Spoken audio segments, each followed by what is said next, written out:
Hi everyone, welcome to week 3. This is just a short lecture on the importance of ethics in counselling. And there's lots of other stuff here, and there's some Immanuel Kant video, so lots of different stuff here for us to have a look at. But let's just have a look at some of the basic tenets that you need to be aware of in terms of ethics in counselling.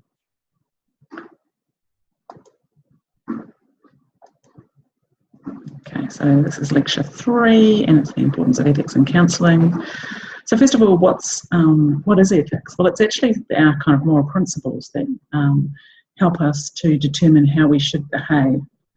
That's one definition of it. Another one is that it's a branch of knowledge that deals with moral principles. So it's like an academic, it's like a discipline or a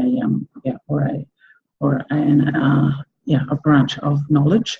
And then there's the applied or practical ethics branch that arose in the 1970s. So that's things like the justice perspective and the idea of an ethic of care, which you will also come across when you do ethics next year.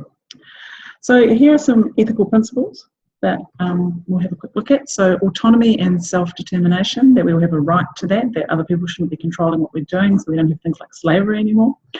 And also that our clients should also have, we should also be encouraging them to grow their autonomy and self-determination.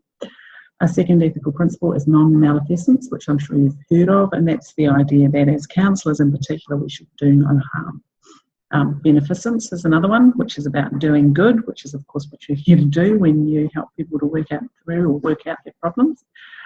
Another ethical principle is integrity, respect and impartiality. So I'm sure you know the meaning of all of those words. Fidelity, equity and non-discrimination, so not putting one person or one set of values before another.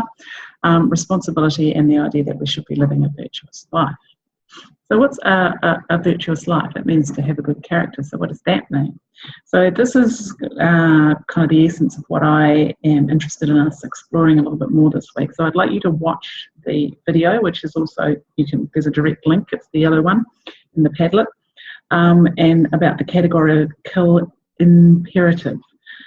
So it's similar to the idea that, we should do to others what we'd like them to do to us, and that it's not good enough to do as we're told. Like that goodness needs to come from within us. So it's not ethical to just do what we've been told is right. We actually have to feel that what we're doing is right. So just a question to get you thinking about non-maleficence. So that's the idea of doing no harm. What moral issues might come up for you in counselling? So all sorts of things might come up there. It's like people might be doing things that you don't morally agree with. They might have different religious or spiritual affiliations to you. They might have, looser or tighter moral boundaries around things like stealing, for example. And how would you deal with this? Okay. Another really important ethical thing in counselling is boundaries. Now, as you'll see from the Zua Institute video, sometimes in certain circumstances there might be dual relationships between the counsellor and the person being counselled. But there are some things which are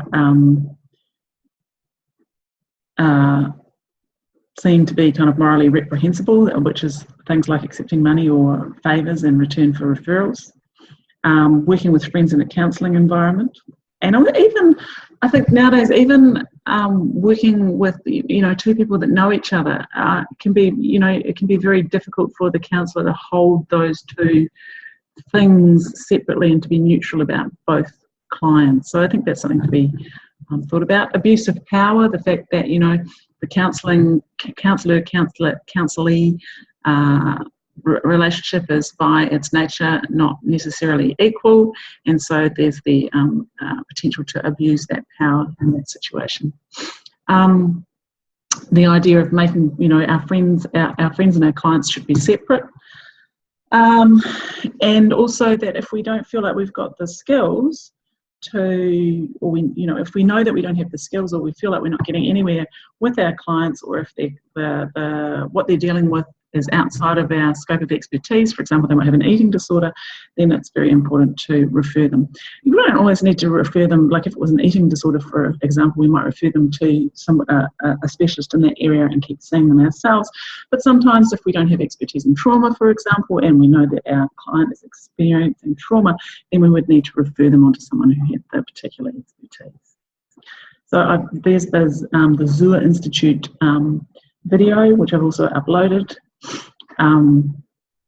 And in this video, he talks about the self-disclosure, the length and place of sessions, physical touch, gifts and bartering, activities outside the office, how to deal with things like incidental encounters, and online social networking, which is also very important to establish boundaries there, and also boundary violations, because these are harmful to clients, but in some circumstances, boundary crossing may be helpful or clinically unavoidable. For example, you might go and visit a long-term client when they were in hospital, for example, and that wouldn't necessarily be a boundary violation. So have a look at that video. It's very, very informative. Okay, so working with clients. Very important that when we're working with clients, we put their needs before our own. So we need to be really careful when we're doing things like disclosure, or when we're kind of interested in a particular topic, that it's actually coming from the client and not from ourselves. So we need to be really aware of what we're projecting and be aware of our own biases, prejudices and triggers as well. So if a client says something and you're having an emotional response to it, is that your response or is it the client's response? And sometimes it can be difficult to distinguish between the two, particularly when we do have our own unfinished business or our own baggage. So when those things happen, this is an example of counter-transference. So we need to be aware and really, really clear about when these things are happening. It's not necessarily that they're always bad, because as I said before, these things can be used to work in the here and now, but it's just how we work with them. And so it's always really important to be clear about whose needs are being met. So we all have good intentions. We need to feel that we're making a difference, that we're in control of what's happening, and that we're respected. But we need to make sure that all of these feelings are in the service of the client and not in our own need, the service of ourselves. Another ethical principle and another thing that's really ethically important in counselling is self-care. So if we are experiencing our own emotional or situational difficulties, we can't be an effective counsellor for our clients. So we need to get our own supervision, we need to get our own counselling as well. We need to make sure that we're in a good place. And we need to have regular supervision. So basically that's it. There's some really good resources here. I hope that we have some really sound discussion this week, and I'll see you later.